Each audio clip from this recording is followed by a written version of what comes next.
Stations of the cross എന്ന് പറഞ്ഞാൽ ശരിക്കും സ്റ്റേഷൻസ് ഓഫ് ദ ലൈഫാണ്. നമ്മുടെ ലൈഫിൽ നമ്മൾ ഇറങ്ങേണ്ട ഓരോ സ്ഥലമാണ്, ഓരോ സ്ഥലത്തിന് ധ്യാനമാണ് കുരിശിൻ്റെ വഴി എന്ന് പറയും. ഇനി വരുന്ന 10 ദിവസം കുരിശിൻ്റെ വഴിയിലൂടെയുള്ള യാത്രയാണ്. ഒന്നാം സ്ഥലം ഈശോ മരണത്തിന് വിധിക്കുന്നു. ഈ ഒരു സീക്വൻസിൽ എനിക്ക് ഏറ്റവും ഇഷ്ടപ്പെട്ട ഒരു വിഷ്വൽ എന്ന് പറയുന്നത് 20 വർഷം കഴിഞ്ഞിട്ട് ഇന്നും നമ്മുടെയൊക്കെ മനസ്സിൽ ലൈവായിട്ട് നിൽക്കുന്ന ഒരു സിനിമയാണ് the passion of the Christ. അതിൽ വിധിയുടെ സമയത്ത് ഒരു വശത്ത് ബറാബാസ് ഉണ്ട്, ഒരു വശത്ത് ക്രിസ്തു ഉണ്ട്. ഇവർ രണ്ടുപേരെയും ജനങ്ങളുടെ മുന്നിൽ നിർത്തിയിട്ട് പീലാത്തോസ് ചോദിക്കുന്നുണ്ട്, ചൂസ്, ആരെ വേണം? ഇപ്പം ജനക്കൂട്ടം ബറാബാസിനെ സെലക്ട് ചെയ്യണം. അപ്പോൾ ബറാബാസ് ഇങ്ങനെ തുള്ളിച്ചാടാണ്, അയാൾ ചങ്ങല ഇങ്ങനെ പൂട്ടപ്പെട്ട് നിൽക്കുകയാണ്. എന്നിട്ട് അയാളിങ്ങനെ ആഘോഷമായിട്ട് ഇങ്ങനെ കൈയൊക്കെ പൊക്കി ആൾക്കാരെ അഭിവാദനം ചെയ്യാണ്. എന്നിട്ടാണ് അദ്ദേഹം ക്രിസ്തുവിനെ നോക്കുന്നത്. അപ്പോൾ ക്രിസ്തു ബറാബാസിനെ നോക്കുന്ന ഒരു നോട്ടമുണ്ട്.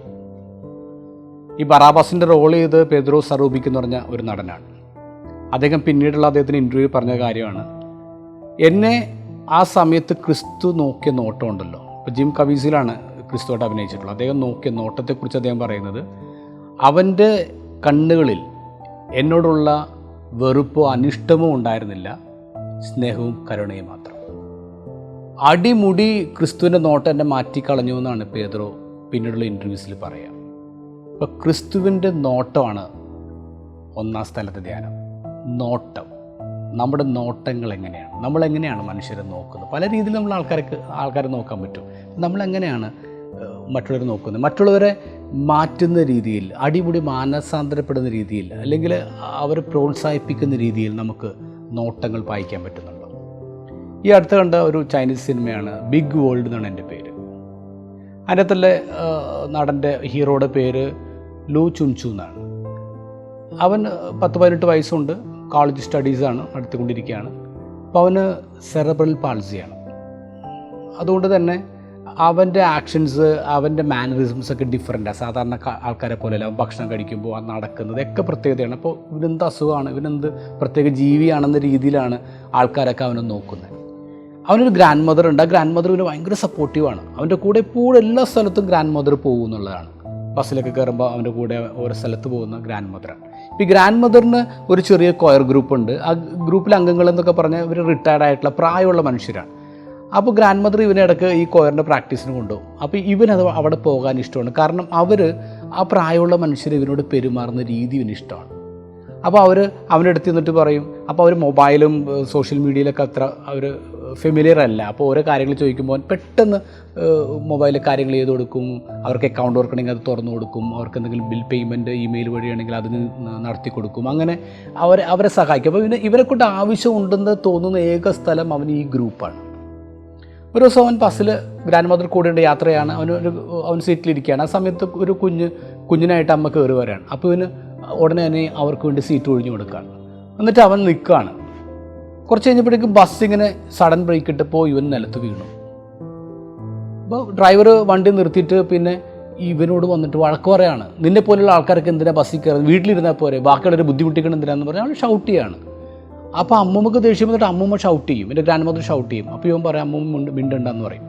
അന്ന് അവൻ വീട്ടിലെത്തിയിട്ട് രാത്രി ചെയ്യുന്നത്, അവന് ഒരു ഇമെയിൽ കംപ്ലയിൻറ്റ് വിടുകയാണ്. ഈ ട്രാൻസ്പോർട്ട് കമ്പനിക്ക് ഒരു കംപ്ലയിൻറ്റ് വിടുകയാണ് ഡ്രൈവറിൻ്റെ ഈ ആർഷായിട്ടുള്ള പെരുമാറ്റത്തെക്കുറിച്ച്. ഒരു മാസം കഴിഞ്ഞപ്പോൾ ഇവരെ വിളിക്കാൻ. അപ്പോൾ ഇവൻ്റെ കൂടെ ഈ ഗ്രാൻഡ് മദറിൻ്റെ ഫ്രണ്ട്സ്, ഈ പ്രായമുള്ള ആൾക്കാരൊക്കെ ഉണ്ട്. അവിടെ ചെല്ലുമ്പോൾ അവന് ഭയങ്കര സ്വീകരണം കിട്ടുന്നത്.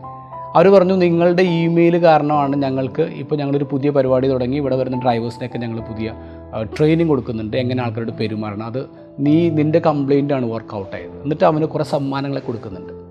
പക്ഷേ അവൻ്റെ മുഖത്ത് സന്തോഷമൊന്നും വരുന്നില്ല. ലൂവിൻ്റെ മുഖത്തൊരു സന്തോഷമൊന്നുമില്ല. ഇപ്പോൾ ലൂവിനോട് സംസാരിക്കാൻ പറയുമ്പോൾ അവൻ പ്രസംഗപീഠത്തിൽ വന്ന് സംസാരിക്കുമ്പോൾ പറയുന്നത് ഇങ്ങനെയാണ്, ഞാനിവിടെ വന്നത് ഒരു ഡിബേറ്റൊക്കെ ഉണ്ടാവും, 2 കൂട്ടരുടെയും അപ്പോസിങ് പോയിൻറ്റ്സൊക്കെ പ്രസൻറ്റ് ചെയ്യാൻ പറ്റും. പക്ഷേ അതിന് പകരം നിങ്ങൾ എനിക്ക് സമ്മാനങ്ങളാണ് തന്നത്. അവൻ പറഞ്ഞു, but I'm not in pain, I'm not upset because I'm used to it. പക്ഷെ എനിക്കൊരു പേടിയുണ്ട്. എന്താണെന്നറിയാമോ? എനിക്ക് ചെറിയ കാര്യങ്ങൾ പോലും ചെയ്യാൻ പറ്റൂല എന്നുള്ളൊരു പേടിയുണ്ട്. ഇപ്പോൾ അത്തരം കാര്യങ്ങൾ എനിക്ക് വേണ്ടി ചെയ്തു തരുന്ന ആൾക്കാർ എത്ര നാൾ എൻ്റെ കൂടെ ഉണ്ടാവും? അവർ പോയി കഴിഞ്ഞാൽ പിന്നെ എനിക്ക് വേണ്ടി അത്തരം കാര്യങ്ങൾ ആരാ ചെയ്തു തരുന്നത്? എനിക്കങ്ങനെ ഒരു പേടിയുണ്ട്. ഞാൻ എൻ്റെ ഡോക്ടേഴ്സിനോട് ചോദിച്ചിട്ടുണ്ട്, ഞാൻ എൻ്റെ അമ്മയോട് ചോദിച്ചിട്ടുണ്ട്, എൻ്റെ ഗ്രാൻഡ് മദറോട് ചോദിച്ചിട്ടുണ്ട്, വൈ മീ, എന്തുകൊണ്ട് എനിക്ക് അസുഖം വന്നു എന്ന്. അവരാരും ഉത്തരം നൽകിയിട്ടൊന്നുമില്ല. എനിക്കതിന് ഉത്തരം കിട്ടാനും പോകുന്നില്ല. ആൾക്കൂട്ടത്തിനിടയിൽ നിൽക്കുമ്പോൾ എന്നെ ആൾക്കാർ പല രീതിയിൽ നോക്കിയിട്ടുണ്ട്. Gazes of pity, gazes of fear, even gazes of disgust. പക്ഷെ വളരെ റെയറായിട്ടാണ് ചില ആൾക്കാരെൻ്റെ കണ്ണിലേക്ക് നോക്കിയിട്ട് എടാ നീ എന്നെപ്പോലെ ഇരിക്കുന്നു എന്ന് പറഞ്ഞിട്ടുള്ളത്.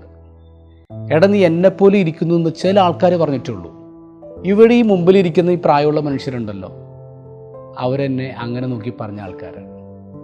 അവരെന്നോട് എന്തെങ്കിലുമൊക്കെ സഹായം ചോദിക്കുമ്പോൾ, ഞാൻ അവരെ സഹായിക്കുമ്പോൾ I have found my people.